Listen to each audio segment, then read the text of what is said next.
le désert californien s'étend à perte de vue, brûlant sous les derniers rayons d'un soleil déclinant. Le ciel, en feu, projette des ombres sur une silhouette frêle, presque invisible parmi l'immensité. C'est une jeune fille, pieds nus, sur la poussière chaude, portant un sac qui semble bien trop lourd pour son petit corps. Elle avance sans but précis, fuyant une maison, un foyer devenu cage, un passé qu'elle tente d'enterrer. Elle ne sait pas exactement là où elle va, mais elle sait ce qu'elle cherche. Un sens, une place, une voix qui pourrait enfin apaiser le tumulte de son esprit. Le vent transporte une mélodie fragile, mais magnétique. D'abord, elle hésite, puis poussée par une curiosité qu'elle ne comprend pas encore, elle s'approche d'un groupe assis tout autour du feu. Au centre de ce cercle de visages illuminés par les flammes, il est là. Un homme mince, cheveux longs, un regard pénétrant, gratte une guitare tout en parlant d'un ton qui semble tout droit sorti d'un rêve hypnotique. Sa voix est douce, presque caressante, mais il y a quelque chose d'autre sous sa douceur, une espèce de force, une autorité, une influence qu'elle n'a jamais ressentie auparavant. Il parle de liberté, il parle d'amour, de rébellion contre un monde cruel et injuste. Autour de lui, tout le monde est d'accord, en silence, les yeux brillants, d'un mélange de fascination et de dévotion. Elle veut partir, mais ses pieds refusent de bouger. Quelque chose en elle vacille, une petite voix qui lui murmure que cet homme voit en elle ce que personne d'autre n'arrive à voir. Il la regarde enfin. Ce n'est pas un simple regard, c'est une dissection, une intrusion dans les parties les plus cachées de son être. « Toi, dit-il avec un sourire énigmatique, toi, tu es déjà des nôtres, tu ne le sais juste pas encore. » À cet instant, tout change. La solitude qu'elle porte depuis si longtemps s'évapore comme une goutte d'eau sur les braises du feu. Pour la première fois, elle a l'impression d'exister, de compter, de faire partie de quelque chose de plus grand qu'elle. Elle est hypnotisée. Mais ce qu'elle ne sait pas encore, c'est que ce sentiment, aussi réconfortant soit-il actuellement, est un piège. Ce regard, cette voix, cette promesse, ce sont les chaînes invisibles de Charles Manson.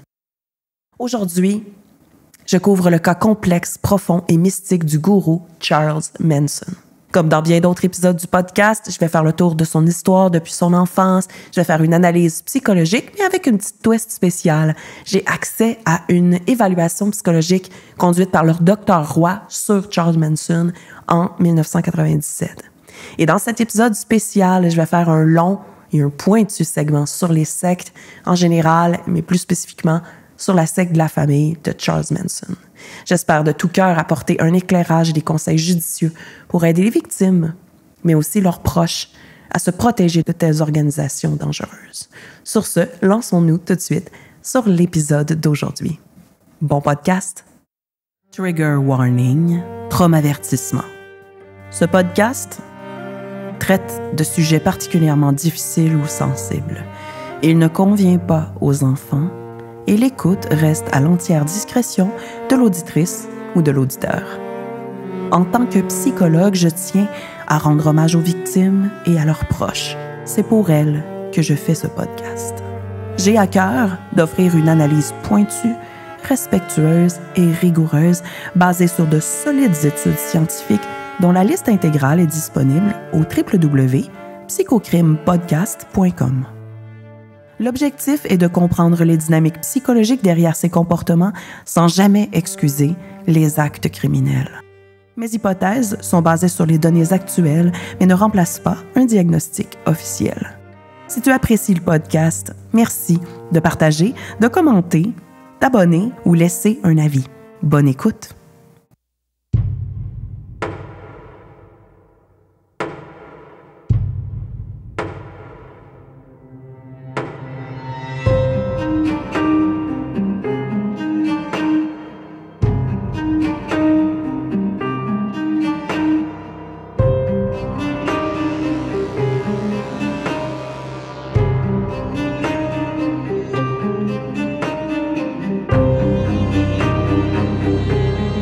Ma passion, les casse-têtes.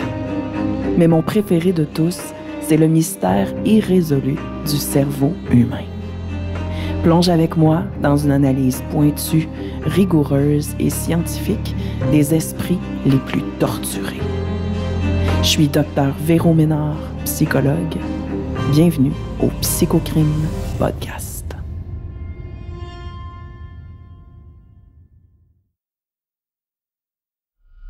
Segment 0-5 ans.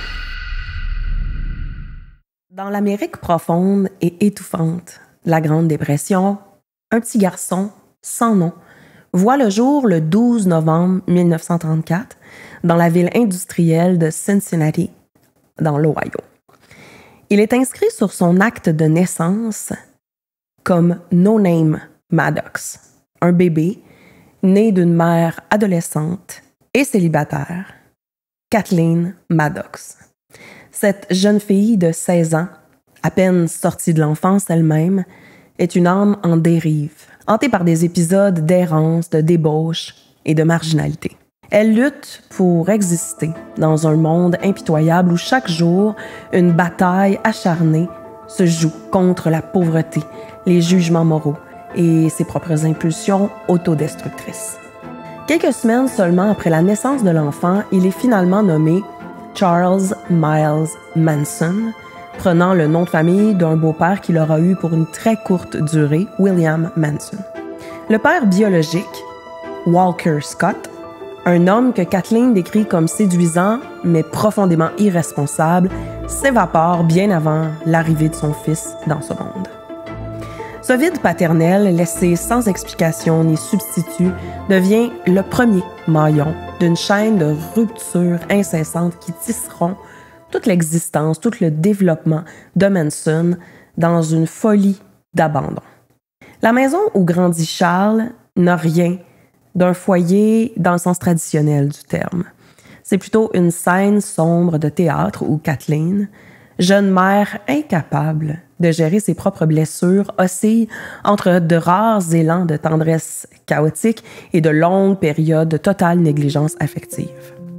Les récits historiques, les témoignages la dépeignent comme une jeune femme impulsive qui semble préférer les bars enfumés au berceau de bébé et les bras d'hommes inconnus à ses responsabilités de mère. Certains ont même rapporté qu'une nuit, en état de grande ébriété, elle aurait échangé Charles contre une bouteille de bière à un inconnu dans un de ses repères sordides.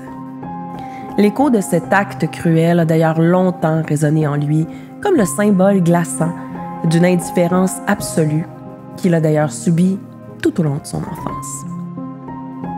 La pauvreté crasseuse et tenace qui entoure son existence, en fait leur existence, aggrave chaque aspect du quotidien de l'enfant et de sa mère. Ils vivent dans des logements précaires où les murs suintent d'humidité malsaine, où les planchers craquent sous le poids des espoirs brisés. L'enfance de Charles se déroule dans ces environnements où l'abandon et l'instabilité ne sont pas une exception, mais bien les conditions de vie normales. Pas de jouets, pas de contes de fées pour s'endormir, mais seulement les échos menaçants des disputes nocturnes et les silences amers au petit matin. Ces premières années de vie de Charles sont marquées aussi par une succession incessante de séparations déchirantes. Incapable de maintenir un emploi stable, une relation saine ou un foyer, Kathleen confie très souvent son fils à des proches ou même à des inconnus pour disparaître parfois pendant plusieurs jours ou semaines. Ces ruptures répétées et imprévisibles sapent toute possibilité de créer un attachement sécurisant pour cet enfant. À seulement 5 ans, il est décrit comme un enfant au regard intense, observant le monde avec une grande vigilance, une vigilance démesurée pour un enfant de son âge. En 1939, alors que Charles n'a même pas 5 ans, un événement traumatisant vient marquer un tournant plutôt décisif dans son jeune esprit déjà en proie au chaos. Kathleen et son frère Luther sont arrêtés pour un vol à main armée. Après avoir attaqué un homme, Kathleen est alors condamnée à 5 ans de prison pour ce crime, laissant Charles brutalement orphelin. Charles est alors placé chez une tante stricte et un oncle qui prône une discipline de fer en Virginie occidentale. Il est plongé dans un univers moralement très rigide où la punition corporelle et violences physiques sont monnaie courante. L'arrestation de sa mère est une autre trahison que le jeune garçon ne comprendra jamais entièrement, bien sûr. À l'aube de ses 5 ans, l'avenir de Charles Manson est déjà teinté d'une méfiance viscérale envers les autres, envers le monde. À 5 ans, il n'est déjà plus un simple enfant abandonné. Il est un enfant observateur, méfiant, profondément blessé et qui se prépare, bien sûr, inconsciemment, mais à survivre tant bien que mal dans un monde qu'il considère comme dangereux ou hostile. Segment 5 à 10 ans. Les années qui suivent l'arrestation de sa mère plongent Charles dans une obscurité encore plus dense. Toujours placé chez sa tante et son oncle, il se retrouve alors brutalement propulsé dans un univers qui est complètement à l'opposé de la vie chaotique qu'il connaissait avant auprès de sa mère. La maison est alors marquée d'un silence glacé, une rigidité puritaine et des règlements de fer qui écrasent toute forme de jeu ou de spontanéité pour l'enfant qu'il est à ce moment-là. Charlie est un étranger, un enfant dont la seule présence semble déranger un équilibre qui était probablement déjà fragile avant sa venue. Très vite, il apprend à disparaître dans les ombres, à obéir sans bruit, tout en observant avec une attention aiguë chaque détail, chaque fissure dans les murs d'autorité et de rigidité qui l'entourent. Lors des rares visites de sa mère, qui est alors fraîchement libérée de prison, Charles éprouve une espèce de mélange confusant entre l'espoir et la peur viscérale. Kathleen, bien que désormais sobre, demeure une figure parentale, une figure d'attachement profondément instable. Ses élans d'affection sont furtifs, presque guindés ou théâtraux, et s'accompagnent toujours d'une culpabilité palpable qu'elle tente de masquer par des promesses infinies qu'elle tiendra jamais finalement. À l'école, il est rapidement catalogué comme un enfant difficile, perçu comme incapable de se plier aux règles ou d'établir des liens avec les autres enfants. Ses enseignants dressent le portrait, en parlant de lui, d'un comportement qui est à la fois introverti mais provocateur aussi. Charles semble constamment osciller entre une quête désespérée de reconnaissance et un besoin viscéral de se rebeller contre toute forme d'autorité. Dans la cour de récré, il devient une figure marginale. Il est évité par ses camarades qui ressentent instinctivement sa différence. C'est durant cette période que Charles commence à démontrer ses premiers signes, ses premières tentatives de manipulation. Lorsqu'il se fait prendre en défaut, il pleure, il supplie, il joue la victime. Et il développe une espèce de capacité presque instinctive à retourner toutes les situations à son avantage, à exploiter la pitié ou la confusion des adultes autour de lui. Mais derrière ces stratégies, une rage immense, silencieuse, grandit en lui. L'enfant qu'il est apprend que les règles des autres peuvent être contournées, que la vérité est malléable et que le contrôle peut se gagner par des moyens invisibles. À l'intérieur, il cultive un monde parallèle, un espace mental où il est le maître, où les règles des autres, de la société, de l'école, ne s'appliquent plus à lui. Et lorsque Kathleen reprend finalement son fils sous sa garde, son retour ne marque pas, bien entendu, la fin de l'instabilité. Il déménage donc fréquemment, changeant de milieu, suivant les amants et les opportunités éphémères de Kathleen, passant d'un logement misérable à un autre. Charles est ainsi ballotté comme un objet, sans jamais trouver de racines affectives ou de stabilité dont tout enfant a besoin dans son développement. L'insécurité matérielle s'ajoute à cette insécurité relationnelle ou émotionnelle, et le jeune garçon comprend alors que, dans ce monde plutôt sombre, personne ne viendra le sauver. Segment 10-15 ans. À l'aube de ses 10 ans, Charles Manson n'est déjà plus un enfant. La douceur de l'enfance, s'il n'en a jamais connu un seul fragment, s'est dissipée totalement dans un brouillard épais de rejet, de déplacement, de traumatisme et de désillusion. Revenu officiellement sous le toit de sa mère, il découvre un univers où les règles changent au gré du vent et au gré des humeurs, des désirs, des besoins de Kathleen.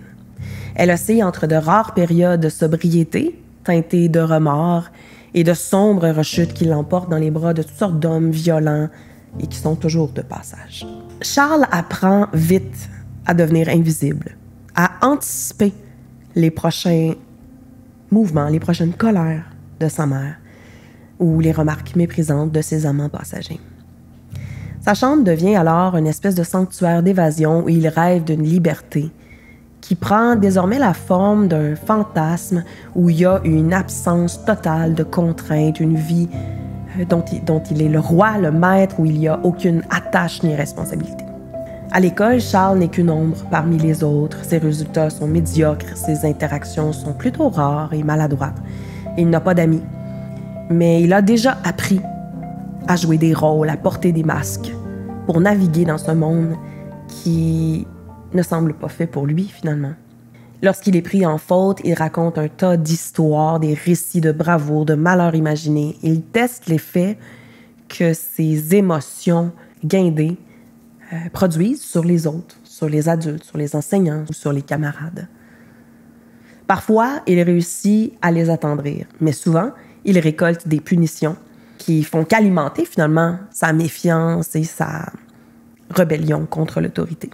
C'est aussi durant ces années-là que Charles découvre l'attrait grisant des premières transgressions. Par exemple, à 12 ans, il vole pour la première fois, en prenant une bicyclette dans la rue juste pour voir s'il peut le faire, s'il peut s'en tirer. Lorsqu'il est arrêté, il minimise son acte, il invente des excuses, il joue le rôle d'un enfant perdu. Mais à l'intérieur, une flamme s'allume. Il a goûté au frisson de défier les règles. Il a compris qu'il pouvait manipuler les adultes pour s'en sortir en utilisant les bonnes stratégies. Cette leçon, il ne l'oubliera jamais. Son comportement déviant ne fait que grandir, s'intensifier à mesure qu'il grandit. À 13 ans, il s'introduit par infraction dans une épicerie et vole de la nourriture puis des cigarettes. Cette fois, sa mère, excédée, décide qu'elle ne peut plus gérer son fils. Charles est alors envoyé dans une école de réforme pour garçons rebelles, un endroit particulièrement austère où règne une discipline militaire et des punitions corporelles. Mais au lieu de le briser, ce nouvel environnement-là va venir plutôt affiner ses talents de manipulateur. Et il devient le bon élève en surface qu'on attend de lui, obéissant aux règles pour éviter les punitions, tout en planifiant en secret des rébellions avec ses camarades. Il réussit même à convaincre d'autres garçons de voler pour lui, leur promettant de la protection ou une amitié, avant de les trahir sans scrupule. À cet âge, Charles commence aussi à développer une espèce de fascination intense pour le contrôle, un besoin viscéral de dominer son environnement, aussi petit soit-il. Dans l'isolement des dortoirs, il s'imagine des mondes où il serait le maître absolu, où il pourrait créer ses propres lois. Et ses fantasmes de pouvoir deviennent alors un refuge, mais aussi une espèce de graine sombre qui germera de plus en plus. À 15 ans, il finit par s'échapper de l'institution où il était censé être réformé et il rentre chez sa mère. Mais évidemment, Kathleen n'a pas changé. Elle le tolère à peine, elle l'accuse de lui compliquer la vie, elle ne lui montre aucune forme d'amour. Et lorsqu'il vole à nouveau, cette fois des vêtements dans un magasin, elle le renvoie à nouveau, loin d'elle, dans une autre maison de correction. Et cette ultime rupture vient sceller une conviction glaciale. Personne ne l'aime et ne l'aimera jamais. Et il ne peut donc désormais que compter sur lui-même. Ces années d'adolescence, loin de le préparer à affronter le monde ou à forger une identité saine et équilibrée, l'entraînent plutôt dans une spirale d'exclusion et de rejet. Et elle façonne aussi les outils qui deviendront ses armes plus tard, la manipulation, le mensonge. et une capacité inquiétante à comprendre rapidement les vulnérabilités, les failles des autres pour mieux les exploiter. Charles Manson n'est encore qu'un adolescent, mais déjà, il a cessé de rêver d'une vie normale. Dans son esprit sombre, un nouvel ordre se dessine. Un monde où il n'aura plus jamais à se plier aux règles des autres. Un monde où il sera le Dieu. Segment 15, 25 ans. À 15 ans, donc, Charles Manson quitte définitivement l'ombre fragile de sa mère pour plonger dans une obscurité encore bien plus profonde. Celle des institutions et des prisons pour jeunes délinquants. À cet âge, déjà, il est un vétéran des ruptures et des abandons. Chaque nouvelle autorité qu'il rencontre n'est qu'à ses yeux un nouvel obstacle à contourner, à comprendre, à manipuler. Charles apprend rapidement que les règles des adultes ne sont qu'un jeu et il devient un maître à ce jeu-là, un maître des apparences. Il se fait discret, poli, jouant le rôle du jeune homme parfait, repentant, tout en préparant ses plans en secret. Sa première grande incarcération survient après une série de vols et il est alors envoyé dans un centre de détention pour mineurs en Virginie occidentale où il découvre un univers brutal. Il y a de la violence physique et psychologique et ça de manière omniprésente. Charles, loin d'être brisé par ça, s'adapte. Il observe, il analyse et surtout, il manipule. Il se lie d'amitié, par exemple, avec les garçons les plus vulnérables, en exploitant leur solitude ou leur peur pour asseoir sa dominance, son influence. Dans cet environnement hostile, il perfectionne ses compétences qui deviendront plus tard sa signature. En parallèle, Charles développe une relation ambivalente avec la musique. Il apprend à jouer la guitare grâce à un autre détenu. En découvrant cet instrument-là, il découvre un rare moyen d'expression et de contrôle. La musique devient pour lui une échappatoire, mais aussi une arme. Avec une chanson, avec la bonne chanson, il peut capter l'attention, il peut captiver une salle, attirer le spotlight sur lui, devenir le centre de l'univers. À 17 ans, il s'échappe à nouveau de l'institution et il vole une voiture. Il parcourt plusieurs États avant d'être repris par la justice. Cette fois, le système judiciaire décide de le juger comme un adulte. Il est donc envoyé dans une prison fédérale, une étape qui marquera le véritable début de son immersion dans le monde criminel.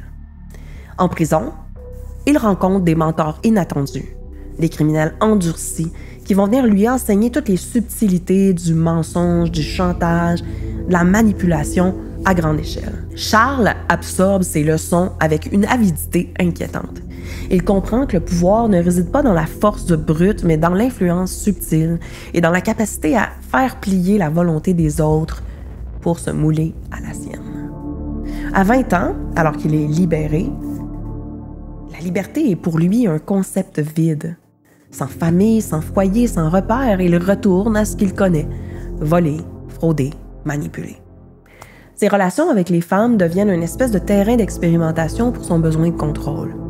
Il se met alors à séduire, à mentir, à exploiter ces femmes-là en utilisant l'affection pour obtenir de l'argent, un logement ou simplement obtenir de la reconnaissance et de la validation à propos de son pouvoir et de ses capacités. À 23 ans, il est de nouveau arrêté. Cette fois, il a volé une voiture et a franchi illégalement les frontières d'un autre État. En prison, il va donc maintenant perfectionner de plus en plus son charisme.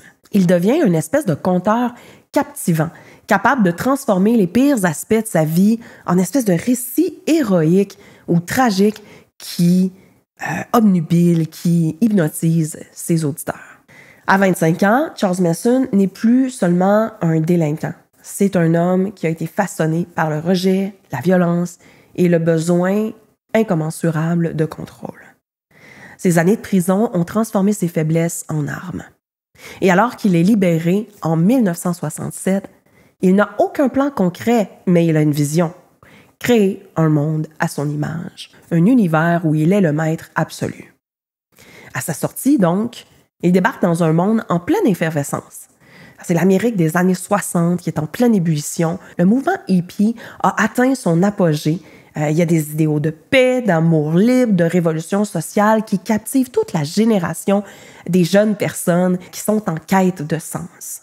Et pour Manson, cet univers devient une forte opportunité, un terrain fertile pour semer les graines de son influence. Débarquant à San Francisco avec sa guitare et un charisme brut, il commence à rassembler autour de lui des âmes perdues, principalement des jeunes femmes. Elles sont attirées par son énergie magnétique, par sa manière de parler de la liberté, de la transcendance, mais surtout par l'attention qu'il leur donne.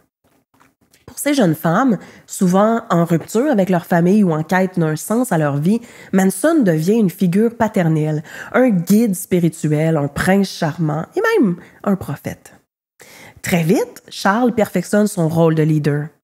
Il mélange des références bibliques à des idées empruntées au bouddhisme et plusieurs courants de pensée ésotériques. Il joue de sa guitare, chante des chansons qu'il a écrites lui-même et utilise la musique comme une espèce d'outil pour hypnotiser et séduire.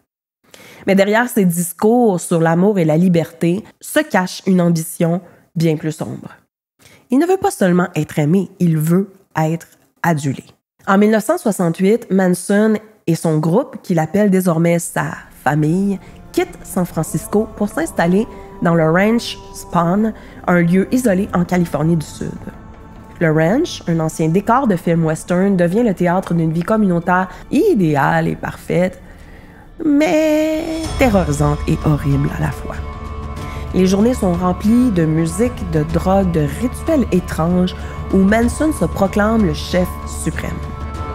La nuit, il raconte des histoires de fin du monde et il prêche une guerre raciale imminente qu'il appelle Helter Skelter, inspirée d'une chanson des Beatles. Et dans cet apocalypse imaginaire, la famille doit émerger comme les nouveaux maîtres du monde. Sous l'emprise de Manson, ses disciples abandonnent peu à peu toute forme d'autonomie, de jugement, d'individualité. Ils adoptent son mode de vie, ses idées et son mépris pour les règles de la société. Charles utilise leur dévotion pour les manipuler en les isolant de plus en plus du monde extérieur.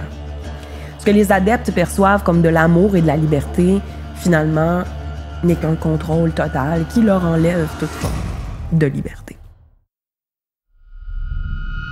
Segment meurtre. L'année 1969 marque la descente de la famille aux horreurs.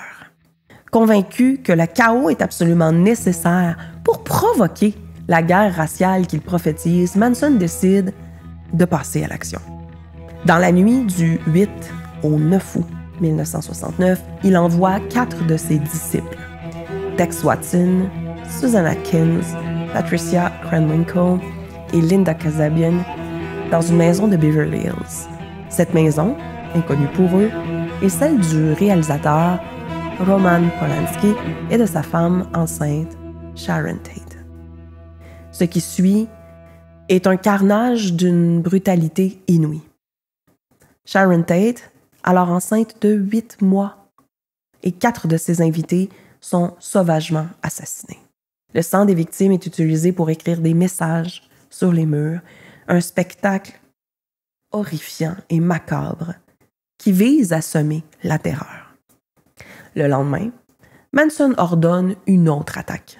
Cette fois, les membres de la famille prennent pour cible le couple LaBianca. Encore une fois, les meurtres sont d'une violence extrême. Manson, bien qu'il ne participe pas directement aux actes, orchestre tout. Il donne les ordres, il choisit les cibles, il dicte les messages sanglants à laisser sur les murs. Ces crimes secouent l'Amérique. Il brise l'illusion de l'innocence du mouvement hippie et révèle une violence cachée sous le masque de la contre-culture. Manson devient l'incarnation du mal pour une génération entière, un symbole de la façon dont le charisme et la manipulation peuvent engendrer des actes d'une monstruosité inconcevable. Segment prison à aujourd'hui. Après leur arrestation, en 1969, Manson et plusieurs membres de la famille sont jugés pour les meurtres. Le procès, qui débute en 1970, devient un immense spectacle médiatique. Manson, fidèle à son personnage habituel, transforme la salle d'audience en une scène théâtrale où il est littéralement la vedette. Il interrompt les témoignages, il chante, il fait des déclarations grandioses et interminables. Et ses disciples, toujours sous son emprise, gravent des croix dans leur front et imitent les comportements de leur gourou. Le 29 mars 1971, Charles Manson est condamné à mort. Mais en 1972, la Californie abolit la peine de mort et sa sentence est donc commuée en prison à vie. Emprisonné dans divers établissements au fil des décennies, Manson continue de captiver l'imaginaire collectif. Il reçoit d'ailleurs des centaines, des milliers de lettres de fans. Il va donner des interviews télévisées où il mélange des déclarations incohérentes et certains moments de lucidité glaçante. En prison, Manson demeure un gourou, adulé par des centaines de personnes. Il inspire encore des actes de grande dévotion chez certains de ses adeptes, bien que ses idées perdent de leur impact. Il passe ses journées à dessiner, jouer de la guitare et écrire des lettres. Mais à aucun moment, il ne démontre aucun remords, affirmant toujours qu'il n'a tué personne directement, rejetant la responsabilité sur ses disciples. Le 19 novembre 2017, à l'âge de 83 ans, Charles Manson meurt de cause naturelle dans un hôpital de la Californie. Jusqu'à la toute fin, il est resté une figure ambiguë, un symbole à la fois d'horreur et de fascination pour le mal. Sa mort ne met pas fin à son héritage. Manson reste une énigme culturelle, une leçon brutale sur les dangers du charisme malveillant et de l'idéologie extrême. Comme à mon habitude, je veux prendre une minute de recueillement pour les victimes de cette personne particulièrement troublée. Cette fois-ci, je vais nommer les victimes des meurtres, mais je vais nommer également les membres, ceux qu'on connaît, de la secte, comme également ayant été des victimes. C'est une initiative qui peut être questionnable ou controversée parce que certaines de ces personnes-là ont elles-mêmes commis des crimes. Et même si elles étaient sous l'emprise d'un gourou, leurs gestes restent inexcusables, impardonnables. Et pour plusieurs, d'ailleurs, elles ont été traduites en justice et punies pour ces crimes-là. Mais quand je parle d'un gourou de secte, je dois parler des adeptes et les considérer, au moins à un certain niveau, à un certain degré, comme étant des victimes. Au minimum, des tactiques d'endoctrinement du gourou de cette secte-là. Voici donc la liste des victimes.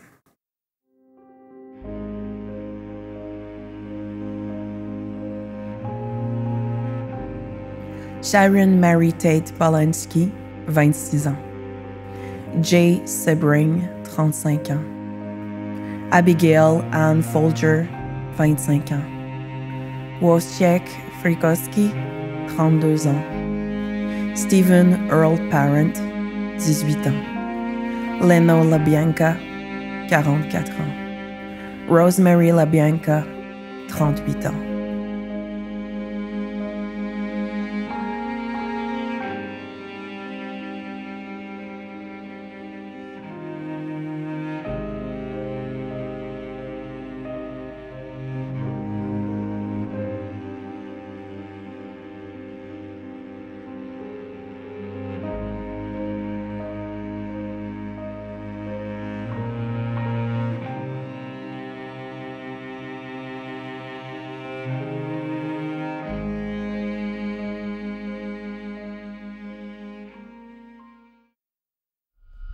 Saignement, traumatisme et violence. Pour cet épisode spécial sur Charles Manson, je me permets de déroger légèrement de mon format habituel pour le podcast. Je vais bien sûr, comme à mon habitude, explorer son enfance pour comprendre les bases qui ont forgé sa personnalité. Mais je vais surtout me concentrer sur une analyse psychologique extrêmement élaborée qui a été conduite par un collègue, le Dr Roy, psychologue spécialisé en psychologie criminelle. Dr Roy a eu l'opportunité rare de réaliser la toute dernière évaluation psychologique complète de Charles Manson, et ça en 1997. Et le travail qui en a découlé livre des éléments inédits sur la complexité mentale de ce criminel emblématique. Son objectif principal était de remettre en question le diagnostic de schizophrénie que Charles Manson avait obtenu, ainsi que d'approfondir son profil psychologique et explorer des hypothèses, par exemple au niveau du QI et du trouble de la personnalité. Mais commençons par l'analyse des premières années de vie. Premières années de vie, rejet et négligence. Charles Manson est né dans un contexte familial marqué par un profond rejet et une négligence parentale manifeste. D'abord, il n'avait qu'un seul parent. Et ce parent, donc sa mère, Kathleen Maddox, était une adolescente instable et souvent impliquée dans des activités criminelles qui démontraient très peu d'intérêt pour son rôle maternel. Elle était fréquemment absente et lorsqu'elle était présente, son comportement oscillait entre l'indifférence et l'hostilité. Dès ses premières années de vie, Charles Manson a dû faire face à un environnement où l'amour, la sécurité et la stabilité étaient totalement absents. 3 aspects absolument essentiels au développement d'un enfant. D'ailleurs, selon les théories de l'attachement de Bowlby, en 1982, un enfant qui est privé d'une figure maternelle stable et aimante est susceptible de développer un attachement insécure ou même désorganisé. Ce type d'attachement-là va souvent entraîner des troubles émotionnels profonds, une faible capacité à réguler les émotions et surtout une incapacité à ensuite construire des relations interpersonnelles saines. Ces troubles vont souvent d'ailleurs se manifester par des comportements soit agressifs ou antisociaux à l'âge adulte. Dans le cas de Charles Manson, ce vide affectif s'est traduit par une quête incessante de contrôle et de validation. Les recherches indiquent que les enfants négligés comme Manson présentent des taux plus élevés que la plupart des autres enfants pour développer des troubles anxieux, des troubles dépressifs, mais surtout des troubles antisociaux à l'âge adulte. Ça, c'est selon Murty, une étude qui a été conduite en 2014. Une négligence affective chronique va littéralement altérer le développement cérébral, notamment des régions responsables de la gestion du stress et des émotions. On a parlé dans d'autres épisodes, mais on parle ici du cortex préfrontal et de l'amygdale. Pour l'épisode, je me suis intéressée à une étude de Hilliard et Wolf en 2002. Chez Manson, ce manque de soins parental a amplifié son besoin de manipuler les autres pour combler ce déficit émotionnel. Certaines études que j'ai décortiquées à propos de la négligence chez les enfants démontrent que les enfants exposés à des environnements négligents ou abusifs développent littéralement des réponses biologiques altérées au stress. Ça va inclure ici des niveaux accrus de cortisol qui va être responsable d'une hyperactivation du système de réponse au danger. Ici, je pense à l'étude de Crouch et Milner en 1993. Manson, ayant grandi dans un tel climat, a probablement internalisé une vision du monde hostile où la manipulation et le contrôle étaient ses seuls mécanismes, ses seules armes de défense pour survivre. Charles Manson naît dans un contexte familial marqué par le rejet et par la négligence. Dès sa naissance, il est traité comme un fardeau plutôt que comme un enfant désiré, aimé et qui a sa place dans le monde. À plusieurs reprises, d'ailleurs, Kathleen le menace de l'abandonner ou l'abandonne littéralement à sa famille, à des inconnus et parfois pendant de très longues périodes, à des moments cruciaux de son développement.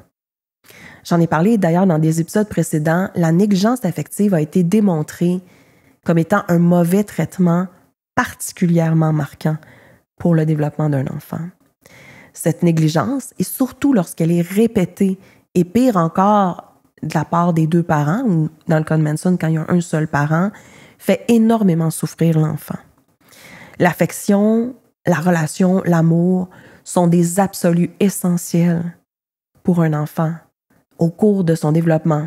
Et j'ai nommé des conséquences démontrées dans les études lorsque ces choses-là sont manquantes, mais la liste exhaustive de ces conséquences-là est très longue et d'ailleurs, elle peut varier d'une personne à l'autre.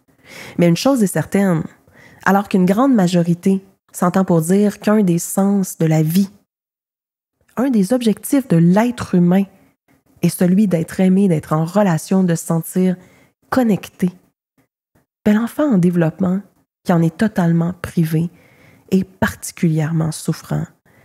Et il n'aura pas d'autre choix que de développer certains schémas de pensée en lien avec ces traumatismes-là et certains mécanismes de défense pour survivre psychiquement.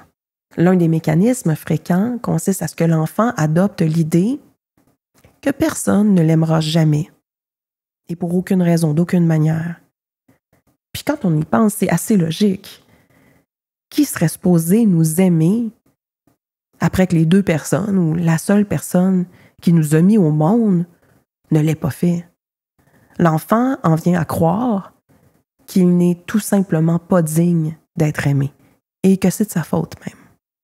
Charles Manson a probablement adopté l'idée de type « les autres ne m'aimeront jamais », sauf si je parviens à être plus brillant qu'eux et que je leur mens pour les avoir de mon bord, pour leur faire à croire que je suis aimable. En schémothérapie, on appellerait ce schéma de pensée-là, ou du moins le début de l'idée, le schéma imperfection-honte. Dans ce contexte-là, il aurait également pu développer le schéma de pensée « les autres sont mauvais, me feront toujours du mal, je dois être plus fort, plus vite, et les maîtriser avant qu'ils ne puissent me faire du mal. » Et en schémothérapie, on appelle ce schéma de pensée « méfiance-abus ». Abus et violence, les racines de la méfiance et de la colère. Alors non seulement, durant son enfance, Charles a été rejeté et abandonné de toutes parts et à de nombreuses reprises, mais il a été aussi exposé à des violences psychologiques et des violences physiques. Sa mère, bien que présente par moments, se montre la plupart du temps instable et incapable de fournir un cadre sécurisant pour le jeune enfant. Le monde devient rapidement, pour cet enfant en plein développement, une source de danger et de peur de laquelle il faut se méfier. Lorsqu'un enfant grandit dans le rejet, l'abandon et les violences, et qu'il apprend ainsi que le monde et les êtres humains représentent tous un danger, il peut adopter 3 types de réactions. En fait, il peut développer toutes sortes de mécanismes de défense, d'émotions, de pensées, qui le fait se comporter de différentes manières en relation, mais on peut les classer en 3 grandes catégories. Il peut soit se soumettre à d'autres personnes, obéir à leur volonté, se soumettre à leur mauvais traitement, leur violence pour essayer d'apaiser, c'est la voie de la soumission. En schémothérapie, on dirait aussi de la capitulation. Il va se retrouver ainsi fréquemment dans des relations dépendants, codépendants, des relations toxiques, des relations violentes. Ou encore, il peut prendre la voie de l'évitement. Faire tout en son pouvoir pour éviter les relations interpersonnelles. Ainsi, il ne sera pas en relation avec personne ou presque. De cette manière, il évite les dangers des relations. Et s'il en est d'ailleurs épargné ou sauvé de cette souffrance-là, il n'en reste pas moins que son besoin affectif, son besoin humain d'être en relation n'est absolument pas comblé. Et ces souffrances finiront tôt ou tard par ressortir par toutes sortes de manières au cours de sa vie. Et finalement, il peut adopter aussi la voie de la contre-attaque, être à son tour le danger. Attaquer l'autre de toutes les manières qui soient avant qu'il ne l'attaque. Dans le cas de Charles Manson, si au cours de sa petite enfance, il a été plutôt forcé d'adopter la voie de la soumission, un jeune enfant de cet âge-là n'a pas les ressources mentales, physiques, affectives pour faire autrement. Il n'en reste pas moins qu'assez rapidement, il a voulu renverser ce cercle vicieux et devenir en contrôle. Il a donc appris assez tôt à manipuler et à mentir pour obtenir ce qu'il voulait. Et plus tard, ce mécanisme-là s'est bien sûr décuplé et a servi ses intérêts pour manipuler les gens et les maintenir sous son emprise. D'un point de vue psychologique, j'en ai parlé dans d'autres épisodes du podcast, ces expériences traumatiques de rejet, de négligence et de violence répétées sont venues renforcer chez Charles des traits narcissiques défensifs. En réponse à un environnement où il est constamment dévalorisé et rejeté, il doit se développer une image grandiose de lui-même comme un mécanisme de survie, projetant sur les autres ses propres insécurités. Profondément, le petit enfant qu'il était se sentait foncièrement détesté et rejeté. Et cette souffrance-là est tellement insoutenable que l'esprit humain peut en venir à développer un faux amour de soi, un faux self, une image ou une estime qui est complètement inventée, plaquée, caricaturale et qui prendra la tangente du narcissisme, et ça dans le but de survivre psychiquement. Malheureusement, ce narcissisme se manifeste plus tard chez Manson dans sa capacité à manipuler et à dominer ceux qui l'entourent. Isolement et carence affective, la quête de contrôle. Durant son adolescence, Manson est placé à plusieurs reprises dans des foyers, dans des institutions pénitentiaires.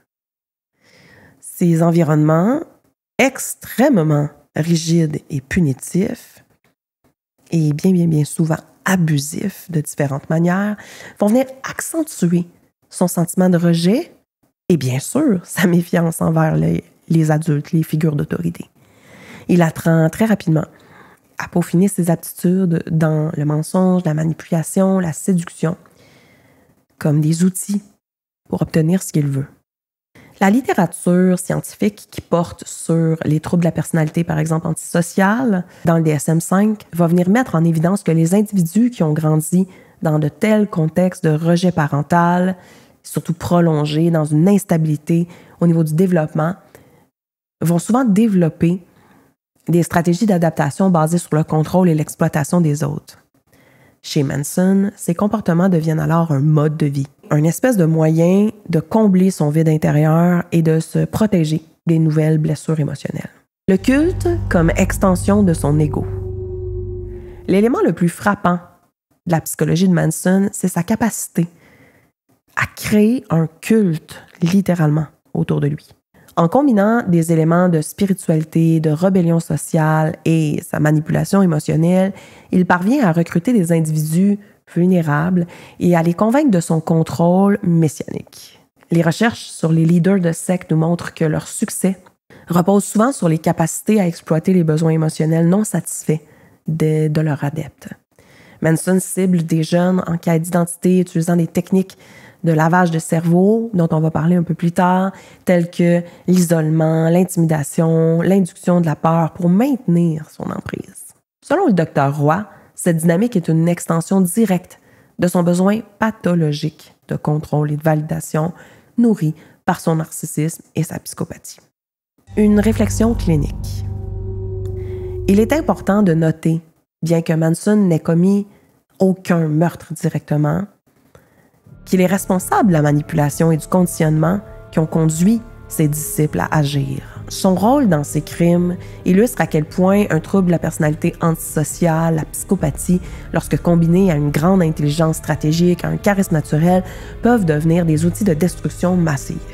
En tant que psychologue, je ne peux pas m'empêcher de voir Charles Manson comme un exemple tragique d'un enfant profondément brisé qui, faute de soins et de soutien, est devenu un maître de la manipulation et de la destruction.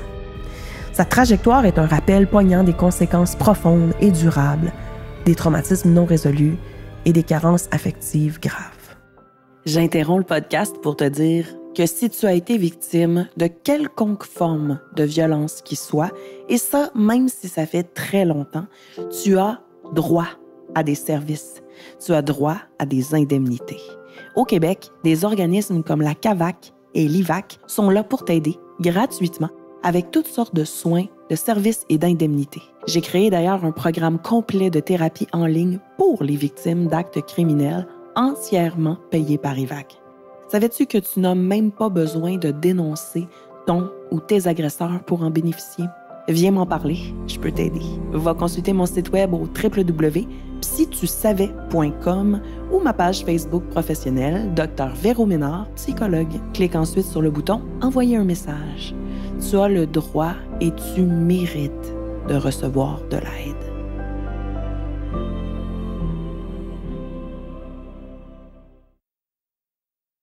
Segment spécial, évaluation diagnostique approfondie. En fouillant Sans relâche pour cet épisode du podcast, j'ai eu la chance de trouver une analyse très approfondie d'une évaluation psychologique conduite sur Manson en 1997. J'ai donc décidé de consacrer littéralement tout un segment du podcast pour me pencher sur cette analyse-là. Bien sûr, pour les besoins de la cause, j'ai dû simplifier le langage un petit peu, le processus et les détails. Autrement, on y aurait passé la nuit. Mais je crois bien avoir ciblé les éléments les plus importants, les plus pertinents. Prêt pour l'analyse? On part. Donc, en 1997, Manson est alors interné à la prison de Pelican Bay, un centre à haute sécurité, et il est alors âgé de 64 ans quand le docteur Roy obtient son consentement pour conduire une évaluation psychologique approfondie sur lui. Cette évaluation est donc menée sur plusieurs séances individuelles et elle va viser à explorer les fondements de la psyché de Manson à l'aide de plusieurs tests psychométriques rigoureux, et ça tout en respectant un cadre éthique strict qui est d'ailleurs exigé par notre ordre professionnel, et ça même avec des individus qui ont commis des actes horribles comme Manson. Son désir de participer à une telle évaluation reflète probablement son désir constant de maintenir une notoriété, une volonté d'être vu, d'être reconnu, analysé, d'être adulé, d'être considéré comme une exception ou hors norme. Plusieurs tests standardisés ont été utilisés. Je pense ici au test de Rorschach pour observer ses réponses projectives qui vont venir offrir un aperçu de ses perceptions et de ses distorsions de la réalité. Les tests de Rorschach sont des tests d'approche psychanalytique qui font que la personne livre certaines interprétations du subconscient. Donc, même si on veut manipuler, c'est très difficile de le faire dans ce type de test-là. En fait, c'est impossible. On a utilisé également le MMPI, qui est le Minnesota Multiphasic Personality Inventory, qui permet de déceler des tendances, notamment de psychopathie, de psychopathologie spécifiques. C'est un test qui est utilisé en psychométrie de manière internationale, qui va nous aider à dépister notamment les troubles de la personnalité, mais au-delà de ça, qui va nous aider à comprendre les traits de personnalité de manière approfondie. Je suis personnellement une experte de ce test psychométrique et quand j'ai vu que l'évaluation du Dr. Roy l'incluait, j'en étais bien heureuse. C'est un test qui a été validé scientifiquement à des centaines et des centaines de reprises. C'est une mesure psychométrique particulièrement fiable. Ensuite, sur Manson, on a utilisé le WAIS, qui est le Wechsler Adult Intelligence Scale, qui vise à évaluer, dans le fond, son fonctionnement cognitif global. Ou en d'autres termes, c'est le test de QI officiel qu'on utilise partout sur la planète, les psychologues, les psychiatres. Et ça nous permet d'identifier si une personne est dans la courbe normale de l'intelligence ou si elle présente à un bout de la courbe un certain retard intellectuel ou à l'autre côté de la courbe, plus rarement, une douance intellectuelle. Ce test aussi, j'en suis une experte, je l'ai conduit sur des centaines de personnes. Et il ne s'agit pas de tests avec quelques questions simples, mais c'est plusieurs épreuves complexes dans différentes sphères de l'intelligence, dont il faut bénéficier d'ailleurs d'une formation spécifique et pointue pour pouvoir passer le test à un patient et pouvoir aussi interpréter les données brutes qu'on en retire. On a utilisé le fameux PCLR, donc si tu te rappelles, j'en ai parlé dans d'autres épisodes, le Psychopathie Checklist Revise. C'est un test, dans le fond, qui est un test phare, un test clé pour mesurer les traits psychopathiques qui a été créé par Hare pour nous aider à définir, dans le fond, la présence ou l'absence de psychopathie chez un individu, puis aussi en définir la sévérité. Donc, regardons maintenant les résultats à ces tests-là et l'analyse diagnostique. Donc, Dr. Roy est arrivé à plusieurs conclusions dans son rapport. En premier lieu, il a nommé un profil psychotique et schizotypique. Donc, un des aspects les plus fascinants de cette évaluation-là, c'est la dimension schizotypique de Manson. Les réponses au Rorschach vont montrer une pensée qui est complètement désorganisée et un détachement de la réalité, ce qui laisse penser à un trouble psychotique non spécifié. Donc, on n'est pas en présence officiellement d'une schizophrénie à proprement parler, mais il y a clairement des idées psychotiques, une déconnexion avec la réalité. Par exemple, cette pensée-là déformée s'est cristallisée dans son idéologie de Helter Skelter, une prophétie délirante de guerre raciale qui a commencé à ériger en un véritable culte. Dans le fond, c'est autour de ça que tournait son culte de la famille. Ce besoin de structure dans un monde perçu comme hostile l'a conduit à fabriquer comme une espèce de vision apocalyptique, une espèce de refuge pour lui qui semblait aussi réel que n'importe quel fait tangible. Ces traits psychotiques expliquent comment il a pu maintenir aussi une certaine emprise sur ses disciples. En tant qu'une figure profondément charismatique, il a projeté sur eux ses propres croyances déformées en leur offrant une espèce de monde cohérent, même si c'était profondément incohérent ou qu'il était profondément dérangé. Cette réalité alternative est devenue leur norme. C'est devenu comme une espèce d'illusion collective bâtie sur ses propres perceptions délirantes. Ensuite, Dr. Roy a nommé, bien sûr, on s'y attendait, les traits antisociaux et psychopathiques. Donc, l'évaluation révèle également un profil fortement antisocial, marqué par des tendances psychopathiques. Le score de Manson sur la Psychopathy Checklist est très élevé, ce qui témoigne de son absence totale de remords, de son incapacité à ressentir de l'empathie et de son talent pour la manipulation. Sa vie tout entière illustre un mépris constant pour les règles, pour les autres, et cette évaluation-là vient montrer qu'il utilise ce mépris-là comme une espèce de forme de pouvoir. Son comportement en prison en est un exemple frappant. Même enfermé, il a continué de capter l'attention médiatique et l'amour de ses fidèles, de ses adeptes, en entretenant son image publique. Le narcissisme de Manson est ici aussi un essentiel dans l'évaluation. Il se voyait comme une figure supérieure, comme un prophète. C'est pas peu dire quand quelqu'un se déclare le gourou, le roi, le prophète d'une quelconque organisation. Il y a derrière ça un sentiment de grandeur qui va pousser la personne à agir sans limite, à exploiter ceux qui leur font confiance. L'interprétation du Dr. Roy conclut que les troubles observés chez Manson est un mélange complexe de vulnérabilité biologique, de traumatisme infantile et d'un environnement social violent et chaotique. C'est important de noter qu'au niveau du MMPI, certaines questions sont cotées dans le test pour évaluer est-ce que la personne ment, est-ce que la personne est cohérente, est-ce qu'elle est consciente de ses propres problèmes, est-ce qu'elle exagère, est-ce qu'elle diminue ses souffrances.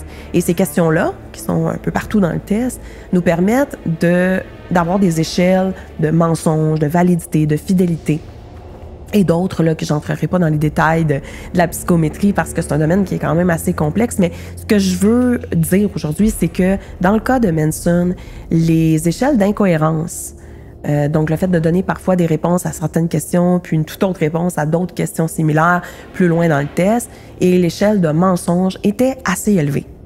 Quand ces échelles-là sont trop élevées, on doit littéralement annuler le test, le considérer comme invalide.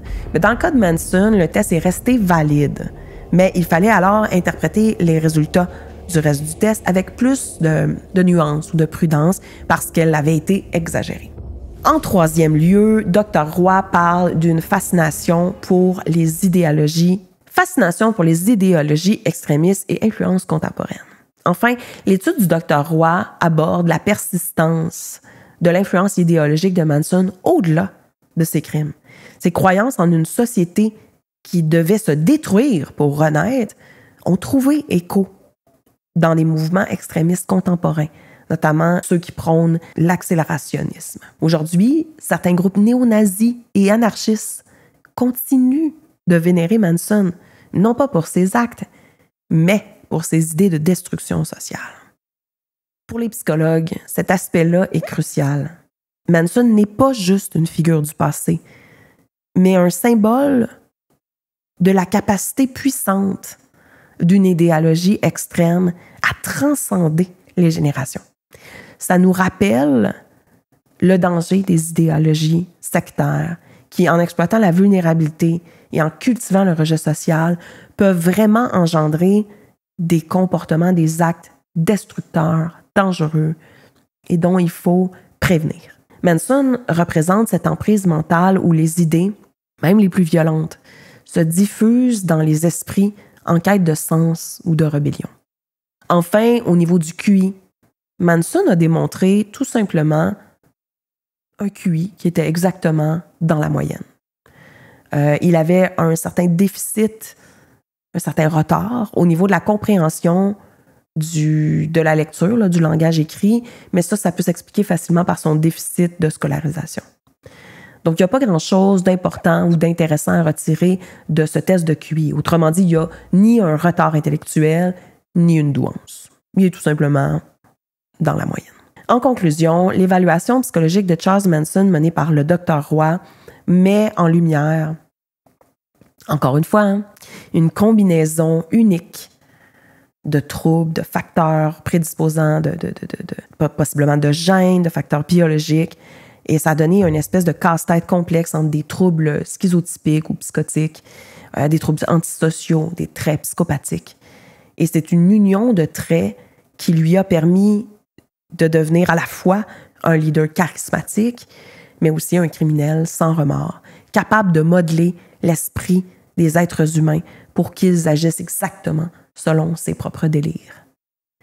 Je trouve que cette analyse-là est non seulement un voyage dans la psyché d'un criminel hors norme, mais elle révèle les dangers latents d'une personnalité complexe qui est capable d'influencer et de manipuler jusqu'à une destruction. Ça offre aussi un regard neuf sur l'influence continue que Manson a eue, prouvant que même après sa mort, certaines idéologies extrêmes peuvent persister dans notre société. Segment secte, le gouffre du gourou. Avant de parler spécifiquement de la secte de Manson, qu'il appelait sa famille, je trouvais ça important de regarder plus en profondeur, c'est quoi une secte? Comment ça se crée? Donc, dans cette section-ci du podcast, je te présente 6 sujets qui apportent des informations importantes sur les sectes. Qu'est-ce qu'une secte? Une secte, c'est souvent perçu comme mystérieux ou dangereux. Et ça se distingue des autres religions traditionnelles par une structure centralisée et une dévotion totale à une figure charismatique, souvent unique, une seule personne. Contrairement aux religions, les sectes fonctionnent souvent dans les marges sociales et attirent ceux qui cherchent un sens, une communauté ou un guide spirituel dans les moments de vulnérabilité. Le terme secte est chargé de connotations négatives, notamment en raison du contrôle coercitif et des pratiques controversées qui viennent avec les sectes. Pourtant, leur étude révèle des dynamiques complexes, avec des besoins humains fondamentaux, comme le besoin d'appartenance, d'amour, de trouver un sens à sa vie, la sécurité. Mais c'est que ces besoins-là vont venir rencontrer une manipulation sophistiquée, et c'est là tout le problème. Deuxièmement, comment ça se crée une secte? Comment on en vient à une architecture complexe de pouvoir comme celle-là? Donc, les sectes se construisent sur une base de manipulation stratégique, où le leader s'appuie sur des techniques de contrôle social et psychologique. Selon Robertson, une étude en 2024 spécifiquement portant sur les sectes, le processus commence par l'identification de groupes d'individus qui sont fragilisés ou vulnérables, souvent dans des moments de transition, un deuil, un divorce, une perte de sens ou de direction personnelle. Les sectes utilisent plusieurs stratégies pour se structurer.